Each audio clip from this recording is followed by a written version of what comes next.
Welcome, everybody, to a very special and impromptu episode of Richly Abundant Women.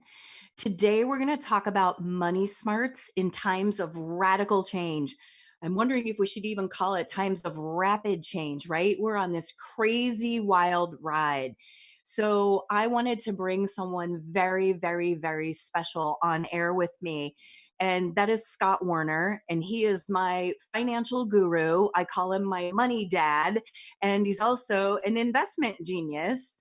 He is a licensed fiduciary and insurance, money, investment, wealth, and prosperity guy. He's been doing this for over 30 years. And I had the gift of meeting Scott when I met my husband. It was a gift with purchase, if you will, that Scott came into the picture. And one of the reasons that my husband and my late husband and Scott get along so well is it's always about the laughter, right? And keeping Amen. things light, being smart, but keeping things light. Um, so we just felt like, you know, this is such a powerful time, and there's so much shifting and so many variables and dynamics and layers of complexity happening with money, with the stock market, with our economy, with stimuluses, with watching things like the market skyrocket by 3,000 points and drop by 2,900 points, like within hours in the same day.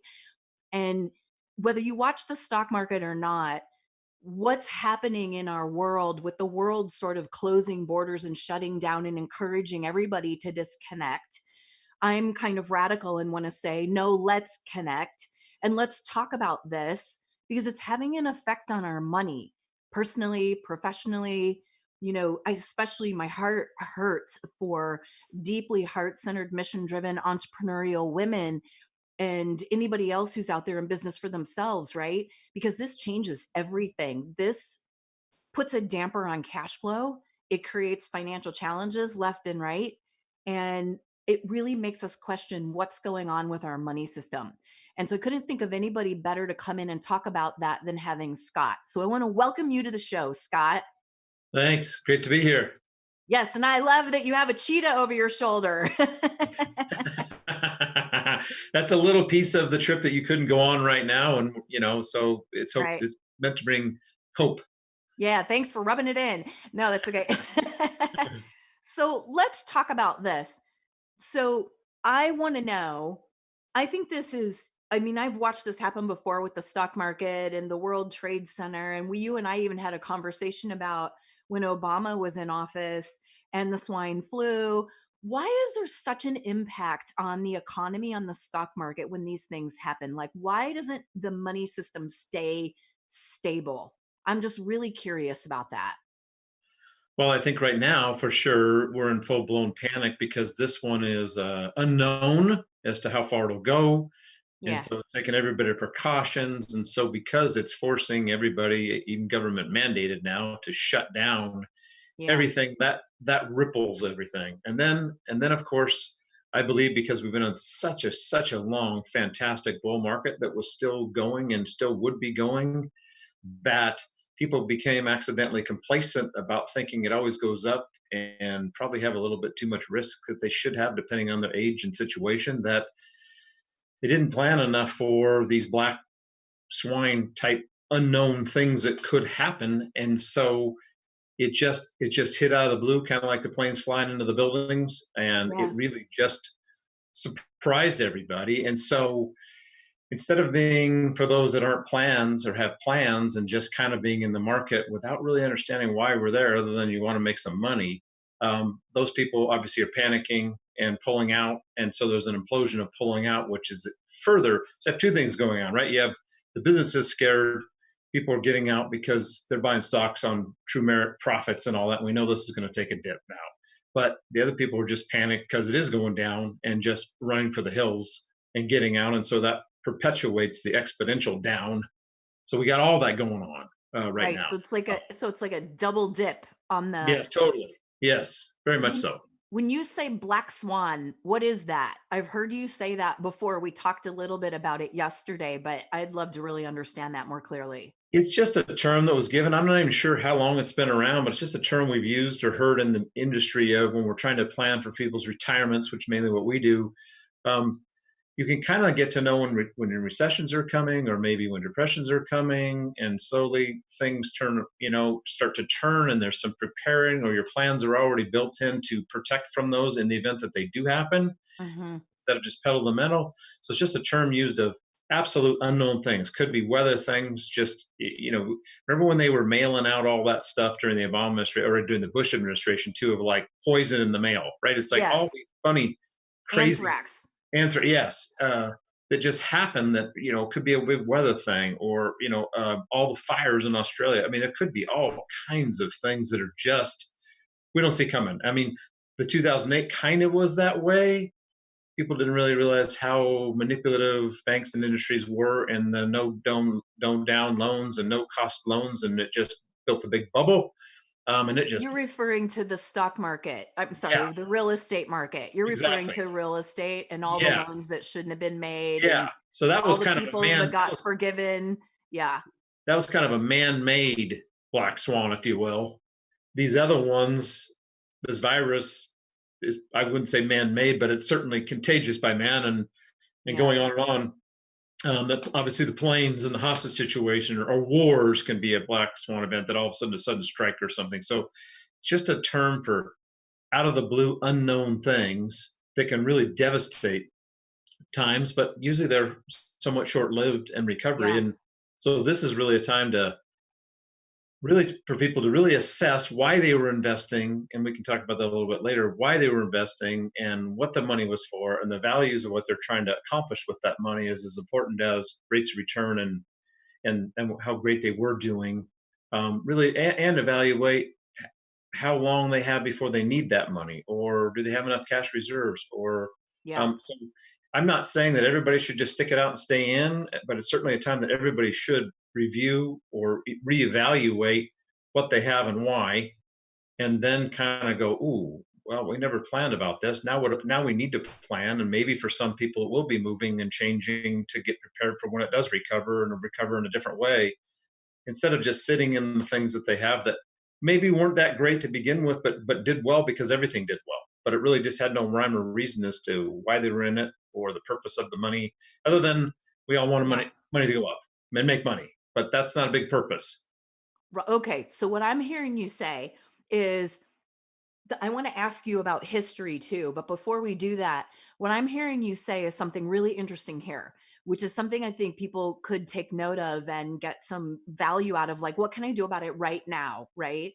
And that is that this is an opportunity. Like, if you have investments or you don't have investments, I think a lot of people act the same way, whether they're actually in the stock market or they have mutual funds or they have IRAs or they have insurance products or annuities, or they don't have any of that and they have savings accounts.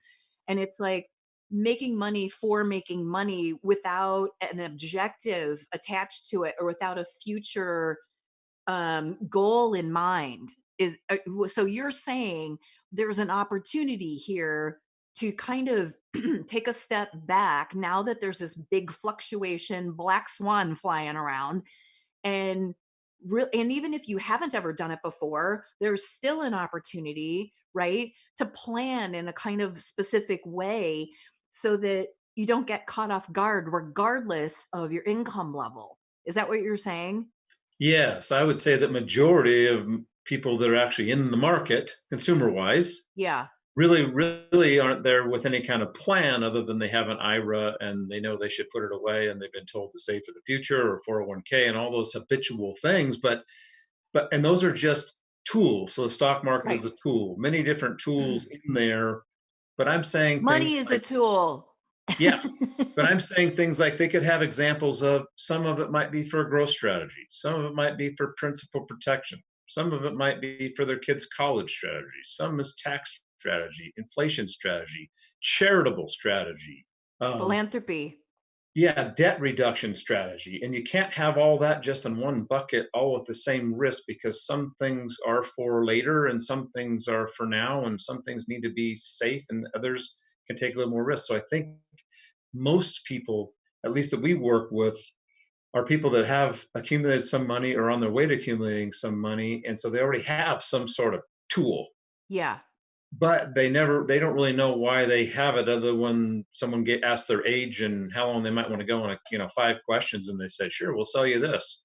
Not bad Right. people, but I think the planning is the part that's missed, or the values of it. Like, yeah, you want to retire, but why do you want to retire? And if you were retired, what would that mean to you? Is that more time with your grandkids, more time with your spouse? And how does that?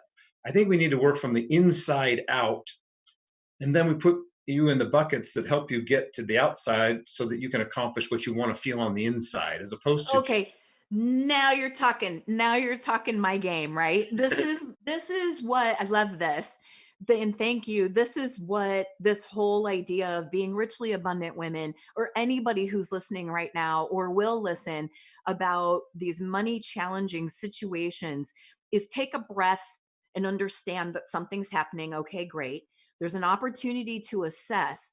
But I love what you're saying here about what's going on inside of you that you want to create in the future, and have your money strategy, regardless of what that is, map to or support that coming into reality. So our story is, you and Regan already had a relationship, and I come in the picture, and we got engaged within 6 months. It went really quick. He had a special needs child. Um, and we had a very specific goal in mind. He and I were on the exact same timeline and page financially. We're both like, we want to retire. He wanted to stop being a school teacher. He hit his 30 years in the system, and he's like, that's it. I'm tapping out. I don't like what it's become. I don't want to do that anymore. And I was like, I've been trying to get out of corporate 2 weeks after I got in. And I'm like, okay, 47 years, here we go, or 25 years, here we go. But our you asked us this question. I remember talking to you sitting at our kitchen table talking about this, and said, what are your objectives? And we both looked at each other, and it was like, we want to globetrot, but we don't want to work, and we don't want to ever go back to work, and we need cash flow. And you go, great, here's what we do. Whipped out the cocktail napkin, the proverbial cocktail napkin, and gave us yeah. an answer. And so, talk a little bit about risk and strategy. Like, how would it would be empowering for people to think about that, knowing that you're someone that's steeped in this and you know this stuff inside and out? What would you say to somebody? Yeah, so I mean, yes, it comes from the inside, and then how you prepare for those things is I think we concentrate the most on investments. But when you're near retirement, whatever that age that is, and for whatever purpose it is, the one thing you got to remember is it's not about investments at that moment. It's about income. Yes. How do you transfer your investments, whatever they are, into a check fictitiously to your mailbox that's going to last you the rest of your life, is guaranteed, like a social security or pensions. Those would be versions of that. But for many people, they'll get those, but it's not quite enough to replace the paycheck when they walk out the door and say, I'm done. We need something. So I believe that works the best is when you have, as close as you can, your monthly everyday budget is guaranteed that you have it. So like right now, when the black swan thing is hitting for most retirees that have their income covered, they can turn off the valve of the extras, maybe not go on a vacation or do something on their investments, let them recover.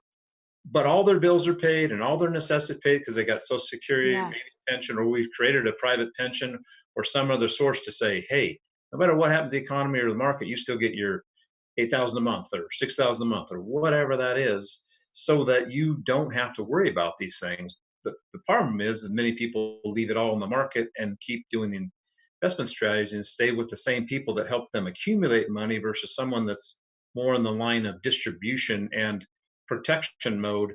Uh, and it's pretty easy when you think about it conceptually to accumulate a lot of money. If you start in your 30s and start saving for 40 years, it Right. doesn't matter what vehicle you're in. Some will give you more knows you'll have something.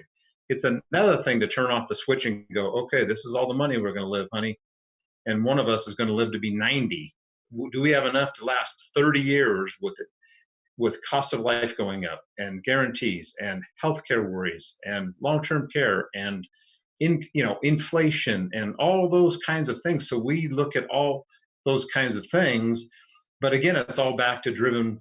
What's of value to you? And I asked Yeah. lots of men, especially, why do you want to retire? Just because you want to quit isn't a good enough reason, because quitting and not having a second Yeah. whole passion of doing something, your life will come to a short end and it's not fun. Yeah. You got to have a reason, or keep working, because you can never probably have too much money. So keep working, but Yeah. it also it gives you value. I mean, I used to interview a lot of men in Home Depot that are 65, 75, and like, turns out these guys all got pensions and plenty enough money, but they quit that job and they lost their value of who they were as a human. And they sat at home for 2 years doing nothing. They're over there just mixing paint to get value and have a reason to put their feet on the ground every day and do something instead of doing nothing. Yeah, You- I love what you're saying here. And we're going to go to a quick break and we're going to leave everybody with this thought of what is it on the inside that you really want that you can get the tools out there in the money world to support you in having.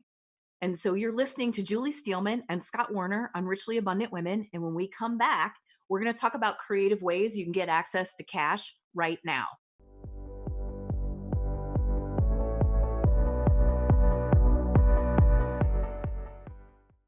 Welcome back to Richly Abundant Women. I am Julie Steelman. I am here with a very special guest, Scott Warner. He is my personal financial advisor. What he has done for me financially has transformed my life. And I feel like we're in this time of uncertainty, of unknown, of rapid and radical change. And we wanted to do this impromptu show for you about money smarts during these times. And so before the break, we were talking about why the stock market fluctuates like it does and why our money system has reactions to these big, epic things, radical changes that are happening in our world. And Scott was sharing with us about that. And he was talking about Black Swan and that these are those kind of unforeseen events that create big dips and fluctuations in the money system and in the economy. And so, Scott, I want to talk about for a second, a lot of people are having a personal black swan, if you will, right? That yes. that if they're living paycheck to paycheck, or even if they're employed by corporate, or they have jobs, or they have some investments, there's a lot of fear around money and around cash because potentially for the next month or two, or we don't even know how long, their primary sources of income might not be as robust as they were. And in some cases, especially a lot of business owners and entrepreneurs are seeing, like, if you own a bookstore, or if you're you have a coaching practice, like, people don't want to buy things right now because there's all this uncertainty about where money's coming from in the future. So we were just talking over the break over some creative ideas that we could share about potential ways to get access to cash if you need it. So, what would you say to someone that's having a personal black swan and some ways they might look to get some cash? Yeah, I would say it really depends on, I guess, on the level of emergency that it might be. And I guess for everybody, I'm Yeah. not sure what that would be, but everybody has it. I mean, if you're going to lose your house or you got to miss a payment for a month or two or long term, that would be considered a bit heavy emergency. And so if you have IRAs, and even though you're not 59 and a half, let's paint the worst case scenario. If you think it'll only be 2 or 3 months and you have to get money out of your IRA, yes, you'll pay a 10% penalty. It's just tax. And yeah, you'll have income tax on it, but you may not be at a high enough bracket that you really are paying much tax or penalty on it at all. That might be a great way to save your house. If you've worked at a company, or you've had old 401ks and they're still at the company and you're over 55, you can access your 401k without the 10% penalty. You cannot do that with an IRA, but with 401k. So you could still borrow if you want to pay it back, and or just take a distribution and you'll pay income tax again on it.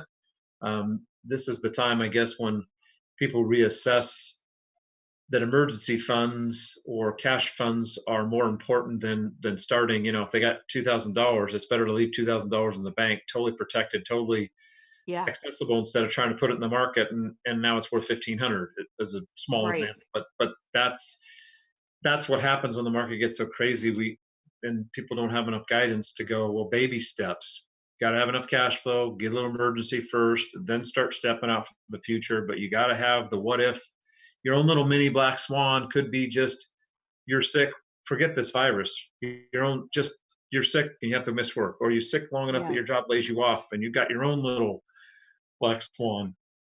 So, I mean, those are some of the ones. I mean, you could always do a home equity line if you already have one. You still might be able to get one if in fact you need money for some other reason, but you still have jobs that and you have equity in your home that a bank is willing to lend you money. Um, Outside of that, there aren't a lot of things, but again, it might be a thing to think about in the future of where do we go from here. And the first Yeah. thing we're going to do is build a nest egg that we're not ever dipping into for the new car we want or the Yeah. extra stuff. It's the not extra. You got to define for your own family what emergency is. An emergency isn't I need that new thing. you know, That's uh, really good advice. When I first moved to California, my dad always lived in the Midwest and they never made a lot of money on real estate. So his belief about real estate was you buy it because you want a roof over your head and you don't want a landlord, right? It wasn't investment, it wasn't a moneymaker. And I'm in California watching all these people making money off real estate. And I stayed out of the market and didn't buy anything when I could have afforded to. And if I had gone in 10 years earlier than I did, I went back and calculated based on statistics of what my friends earned, what I might have paid for property and how much I might have made off of it, in equity. I probably would have another $1 million in my pocket. And so just thinking about that is like, okay, some of us are, I'm almost 59 and a half, but some of us are at that age. What are we going to do now? I don't get to be 30 and 20 again and start over again. One of the things that you taught me is some of these other investments or instruments. One of the important reasons for being in them, like an annuity, is it doesn't ride like the market does, that there's a rider in there that actually protects your principal. Because when Regan and I had that conversation with you about we aren't ever going back to work ever, like ever, that's not what we want, that became part of our strategy. But a few years ago, if you remember, I called you because I had a financial need and I could take a loan off of that annuity and it was at a very low interest rate, but with a phone call I got a check for 25 grand. And so I could slowly pay that back as I needed to, which I did. But those are the kinds of things where sometimes having these investments, it's more than just your retirement. It also gives you some emergency options. Like you were saying with a IRA, sometimes if you've had an IRA long enough, they'll give you a little grace where they won't penalize you for taking out $5,000 or whatever the amount accumulated is. So go look at your documents or call them and ask. You'll have to pay taxes on it, but sometimes you have access to money you wouldn't have ever have access to. And definitely credit cards last resort, but if you have to keep your house, go there, right? right. So anything else that you would say about that? Like ways to get some No, cash? no. I mean that's kind of the exhaustion Yeah. of that to go. I mean, it's obviously hard to go get emergency money when you're in the middle of the emergency. Yeah. It's like you want to go get health insurance and you're 9 months pregnant. They're not going to do that. Or you want or life insurance and you're got cancer. Right? I mean, it's when we need it, but you have to prepare sadly for some of these things, Yeah. hoping you'll never need it. It's like we try and plan for the worst in our plans for people and hope for the best and think for the best, but we try and cover all the what ifs. And the black swan, we don't know what that is, but we try and put her. So some of those safety things, like for you and Regan, was an income Yeah. strategy that no matter what happens Yeah. is guaranteed to work. We didn't know exactly Yeah. the amounts, but Nope. they came out even better than we thought. Yeah. Maybe sometimes they come out a little lower, but bottom line is they're there. Yeah. And they're not as fun during the crazy bull markets. You're like, oh, what a coulda, shoulda. Maybe I could Yeah. make a little more. But you look back and go, ooh, that's our sleeping money. Yeah. Well, and we didn't expect my husband to die, right? Exactly. Like that was a shocker to everybody. Yes. And we were in a position where that didn't put me on the edge of financial disaster. And Yes. and so whether you have enough money right now to be in the stock market or not, or make investments or not, or buy any of these instruments that might give you cash flow later in life or not, or you living paycheck to paycheck, the message here is that you do want to prepare, live within your means, and really start to be smart about your future versus the bright, shiny object that might really put you in a challenge in your future. And the other thing that I would say, and I've done this for myself before, and I say this to everybody, you can also call your credit cards and negotiate. So don't hesitate to negotiate. If you're a business owner, don't hesitate to negotiate rent. Don't hesitate to negotiate with your vendors, extended payment terms, right? Like try everything because everybody's in this bucket together. And I'll tell you, in the last 24 hours, I have heard some of the most incredible stories of heroism around, business owners being granted 50% rent for a couple of months by the people who owned the property they were leasing for their businesses because they understood how financially challenging of a time this would be. So I think this is one of those we got to come together, but I think you also got to ask for what you need. Not a time to be shy about trying to negotiate and trying to help yourself out a little bit. And especially if you're one of those people living paycheck to paycheck, and there's nothing wrong with that, right? Because there's a lot of the people who live like that. You're the guys that are giving us the services and the benefits that we love to have. And so I acknowledge you, I applaud you, and I honor you. I do. I mean that with to the bottom of my heart. And part of the reason I'm doing this show is to elevate that, right? And elevate you to know that you didn't get off at some train station and you're stuck there. And so the opportunity here, regardless of net worth or regardless of income level, is to really assess what matters to you from the inside out. Everybody that listens to me knows that my come from is about well being.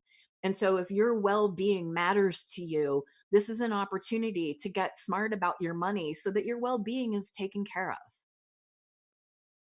Yeah, I mean, and I chose the one I do because I love serving other people. I mean, it happens to be in the money field, but it's Right. still service. And right now in my field isn't fun being in my spot and talking to people and consoling and all Oh, that. But yeah. it's what's part of it. I mean, very few people in the brokerage world do this, and I'm not thinking they're bad people. It's not how they're taught. It's not what they do. They collect assets and Yeah. and make money, and the clients do make money, but at what expense and at what cost and at what risk, and what are they doing now?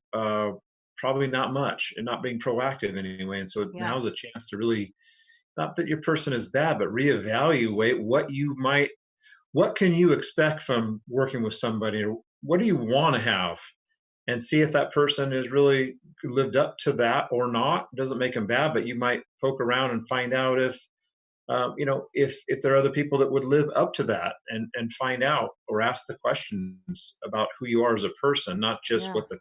See, I think here's the issue too that happens. Everybody talks about fees, fees, fees, fees, fees for management, right? And or I would call it price. I kind of call it price. What's the price of doing business with each person? And many people obviously are after the lowest price. But here's where it shines right now, or shows right now, sadly, is the price might be the lowest, but at what cost did you pay the lowest price in the concessions of giving up benefits, not having protection in your You're portfolio? talking about the costs of like what you get paid to manage the money. Like people Yeah. say they don't want to pay a fee, they want zero Yes. fees, but Yes. they want somebody to manage and make them money. Yeah, and they assume That's that. like to me, that's talking out of both sides of your mouth. Yeah, yeah. I mean, so it's like, what cost are you giving up? Tax planning, reducing your taxes overall. What's your tax plan for your RIRAs and 401ks later? What's your income plan? What is all those plans? Or did you choose the guy because his supposed price was a 1/4% more per year? But at Yeah. what cost was that to you? Hundreds of thousands of dollars right now for some people. In again, not a bad person, not bad people, not bad clients, not bad, but a difference in being a consultant and an advisor and on your team versus just supposedly managing money. And are they really managing their money? Our portfolios are down. We're down too, but we're down a third or less of what the market is. Now we wish we weren't down at all, but that's not. But it's very different. And Let so me look at interrupt the you cost for of a that. minute. Let me interrupt you for a minute so people are clear what you're talking about. So, what Scott's talking about here is the difference between a stockbroker and what would be called a fiduciary by legal terms, which is a fiduciary is licensed to manage your money, a stockbroker is licensed to trade your money. And in the stockbroking world, just I'm going to do the dumbed down version here, is what he's talking about is that they actually get paid commissions for buying and selling stock.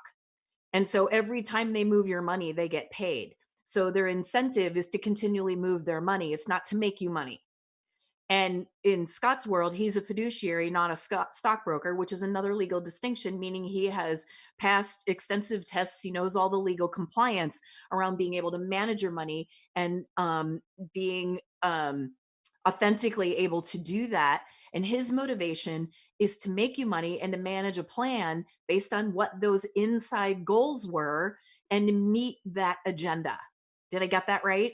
It's when you transition into Yes. that. I want to make sure people knew what you were talking Yes, about. yes, and even I'm not going to mention names. Even if you just have one of the larger mutual fund companies, and you got this expense of say 0.5%, Yeah. I can tell you that the undisclosed fees are 3% on every mutual fund, pretty much 2.5 to 3 in every mutual fund.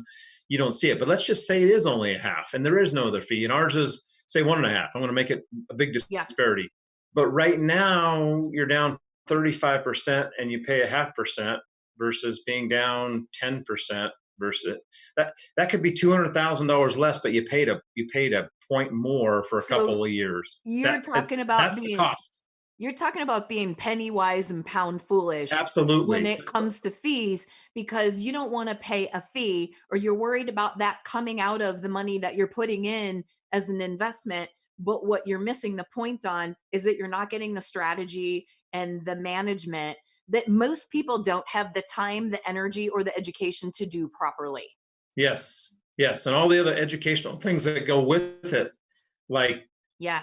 staying up on taxes and why we have a Tax Secure Act right Oh, now and how to good take Lord. advantage Have a of all that stuff. CPA and stop it already. All Yeah. Yeah. So right. there's all of that too that Yeah. is a cost. If we save you a few hundred thousand in income tax over your lifetime, was that worth a little bit more of what? So all that comes with, we still just charge the same way everybody does, a percentage of assets, but you get all that to hopefully keep you have more Yeah. money. So yeah, it's price. I try to name it price versus cost, or what concessions are you giving up? Probably hundreds of thousands of dollars. Not that you should be foolish and overpay. I'm not saying that, but what do you get, and what do you assume you're getting management wise, and what would you like to get from an Yeah. advisor? I And actually everybody's think different. on that note, we're going to take a quick break. And that's the key. One, I think you should have a financial advisor, a fiduciary. And two, I think you should know what you want from them. When you think about this inner yearning that you have about how you want to have your financial future look, part of that is who do you want on your team and what characteristics do you want that partner to have? I want somebody who listens to me, who gets me. Not once since that conversation that you and Regan and I had at our kitchen table in Anaheim, have you ever wavered on ever delivering exactly what we told you at that time and helped us even clarify it even more clearly? It became an intention, which became a strategy, which became a money making system that also kept me from the edge of financial disaster when my personal swan, my personal black swan hit when my husband died suddenly, instantly, unpredictably, and unbeknownst to all of us. And Yes. we know he's here. And Yeah. so we're going to take a quick break. And this has been a phenomenal conversation about ways you can access cash and ways to be smart in your decision making when you think something's costing you something, and assessing appropriate risk and assessing appropriate profit. And so we're leaving you with the thought that you want a financial advisor, you're going to pay fees, but you get the right person on your team who knows how to manage the strategy to make you more than what you expected. Those fees are well earned. And so, with that, we're going to take a quick break and we'll be back on Richly Abundant Women with Julie Steelman and Scott Werner.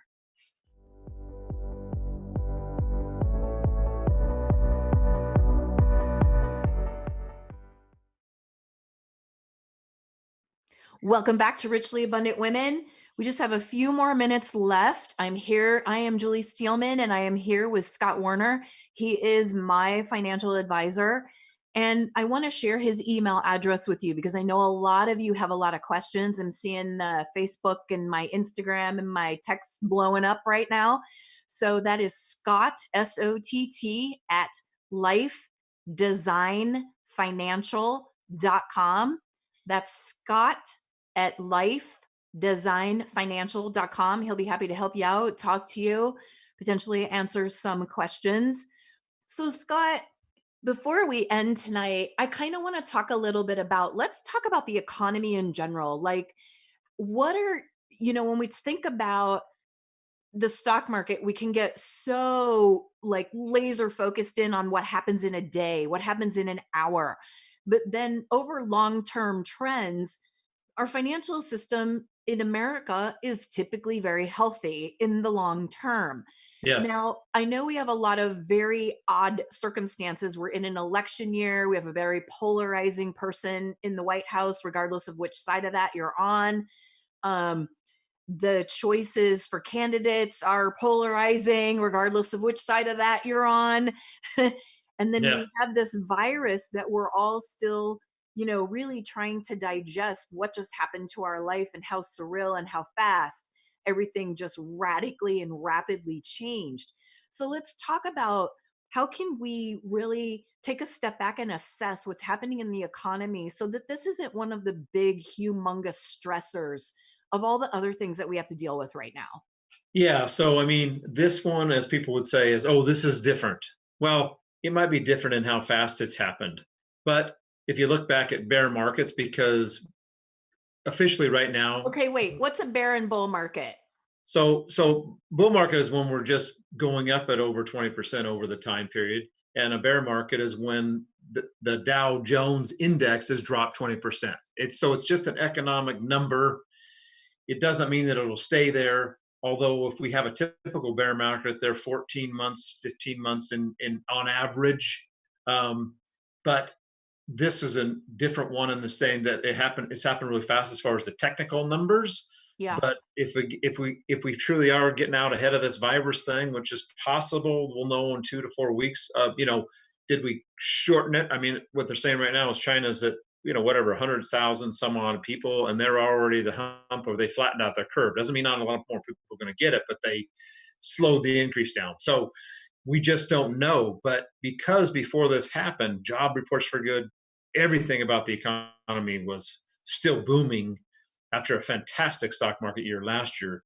But this will, in fact, hurt because businesses truly are losing money right now and Yes, will. It they doesn't are. magically come back. But there'll also, I believe, be all kinds of discounts and great rates, and people will go back to spending money and doing all that. And we could have a much fast recovery. So like the 2008 bubble that burst with a kind of a black swan, kind of a bubble happening with the mortgage meltdown. Took 8 years for people's accounts to get back. Well, a lot of that was probably because it was so inflated on an economy that really wasn't as real. Well, this one has been quite real on many statistics, and so maybe this takes a year or two to come back to where we were, or at least gets in that right momentum. And so the assessment would be right now is how long can you hang on? Do you need this money tomorrow? If you need cash flow, then take some out, but reassess. And maybe it doesn't necessarily mean the things that you were in that got you to where you were before are the best things to be in to get you back. Um, but I don't know without assessing everybody's goals and the time frame and all those things. So in general, a typical bear market be bull markets are typically 3 to 5 years. Well, we just had one officially that ended with 11 plus years. But it ended on this black swan interesting thing, or it might have gone a little while longer, and then maybe a slower recession, not a big bang recession Yeah. like the dot-com thing or the mortgage meltdown. But keep in mind where the mortgage meltdown took us all the way down to 6,000 points on the Dow, 6,000 something in '08, and it got all the way up to almost 30,000. It took 115 Wow. years to go from zero to 14,000 in 2008, back down to 6,000 by the end of 2009, and then all the way up. So unprecedented times, but I've seen a lot of people's beliefs that it will just continue to keep going, but we just don't know where it's going to bottom out. And if you don't need the money right now, then probably jumping off a cliff is not a good idea or to get out. But yet, maybe reassessing who you're working with and what you have and why you have it and the goods and bads and assessing your risk is a great time to maybe plan a little more than just speculate. Um, Okay. So I'm hearing a couple things in here. So some stuff that people can do now is like, I think that there's a mindset, regardless of whether you're in the market or not in the market, right? And there's Right, a mindset economically about it's either good or it's bad. It's either going up or it's going down. Going up is good, going down is bad. And right, yeah, none of that feels good. None of us want to lose any money. Okay. Like, totally got that. Not trying to say that at all. right, But there's an opportunity here. I think what Scott is sharing with you, even if you're not in the stock market directly, but is to think about your money in a different way, and is to really take an honest look inside at what it is that you really want to be experiencing financially, and what is your money really for. And then based on what that is and what your circumstances are, really doing an honest assessment of, is it, what's at stake? Like, what's at risk? For my husband and I, it was like going back to work. That for both of us was like, oh hell no. Like, that was a big at risk for us, right? And so everybody has their own version of that. You don't have to have my version of it, but everybody has their own version of it. And this is an opportunity to kind of really reevaluate your relationship with your money, to move into a high intelligence and smart way of being with your money, and to look at something like as a big epic purchase. I'm just going to make it up, but like a Peloton bike or something. Does that put you at risk? Is that really worth it? Right? Are there other opportunities? Would that 2,500 bucks do something for you in a different kind of way, maybe later in life, or get you something that gives you way more value than that, right? And I know we all want stuff, but are also the US economy specifically is geared around creating desire for things we don't necessarily have the money to buy. And so there's a lot of consumerism, and that's not bad and wrong. And I think the opportunity is to really appreciate what we do have, and to honor and cherish and respect it at an even higher level. And when we hit reentry with this whole thing, is to come out the other side with a higher level of intelligence and a smarter way of being with our money strategically, whether you do that with a fiduciary or not, whether you're in the stock market or not, whether you have an IRA or not, or whether you live paycheck to paycheck. What Scott's sharing here is a theory and a way of focusing in regards to your money that'll really actually change your financial destiny, because it's about having well-being and not being, I think, as frivolous and as loose and as easy as maybe we have been with our money, because we just go with the economy. It's good, so we're good. It's not good, so we're not good. I don't think we want to be in that situation anymore. right. I think you got to make it personal and just and if you do it, and if you are listening and you do have a plan, then remind yourself or go back to the person you're planning with and remind yourself that this just stalled your plan a little bit, but don't forget all the It other pieces. didn't kill your plan. Yeah, if you got tax planning done and you got income planning done and investment Yep. planning and your vacation budget and all these things already kind of done, this puts a little bummer in it. Yep. But don't just remember why you did the plan and probably paying someone a little more to help guide you along that way. But as I said, it's a great time for second opinion. Yeah. Consultation, second opinion, um, just to kick the can around and find out if someone would ask you the questions we would ask or that I try and ask are questions that you've never heard of before, Yeah. because it's not really about it's about goals first, and then there's Yeah. tools, but then we figure out the strategies first, and it's just the tools plug in the holes and pluses and minuses of comfort and risk that go there.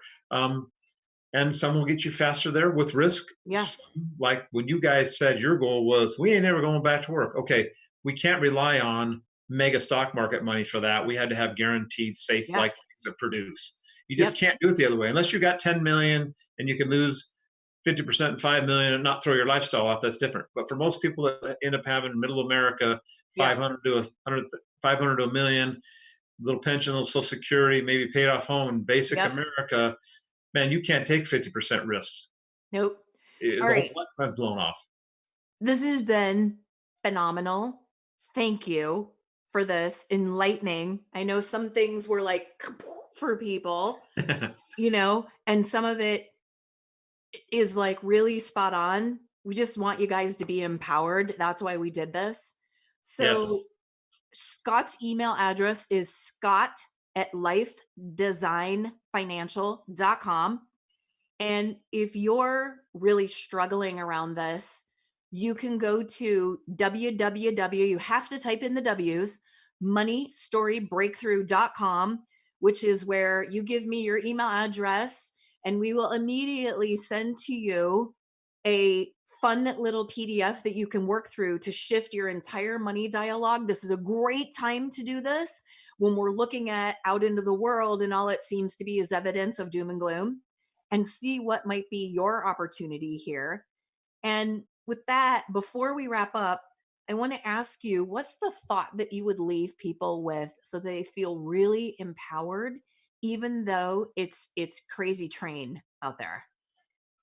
Try not to panic. I guess I would say be smart about the virus, obviously, from a safety health perspective, that what Yep. we know. Um, but maybe shut off more of the news. That now that you figured it out, now that we know this sucker is not good, turn on a couple of the CDC or some of the people that we can probably trust, and not panic. There's plenty of food. There's going to be plenty of food. Just be smart about it and reassess your values of financial values and internal values, and see if the money and the places that you had and thing are aligned. And probably they're not for most people. This is Yeah. this is a time to really don't be fearful, but yet take it as a time to learn and move forward and Yeah, grow. it's about learning and growing. Sadly, I know as a parent and having kids, it's like, or being a child of parents, it's like, oh, you just don't learn things without things being hard. I Yeah. mean, sadly, they stick a lot better when you had to earn it, figure it out, and try it again. And Yep. so, uh, you know, this thing will recover. We will get past it. They're on it as best we can, and it's just a lot of it's out of our control. But you can control you and the people you're with and the things you think about, and assess things and be with friends and get online and talk to people and stay together. And isolation is not my favorite thing. Yep. So we're not Same. meant to be that way. But get on FaceTime or get on Yeah. Skype so we can see each other and do it. And reach out to me if you want. I mean, I'm Yep. here. So we're going to wrap up there. Thank you, Scott. A wealth of information. You can reach Scott at scott@lifedesignfinancial.com. You can also go to www.moneystorybreakthrough.com. And I'm Julie Steelman signing off with this episode of Richly Abundant Women, and Scott Warner, who was so gracious in joining us. I hope that we've left you with some food for thought, some love, some care, some empowerment, and knowing that your financial aspirations start on the inside. And that's a wrap for tonight on Richly Abundant Women.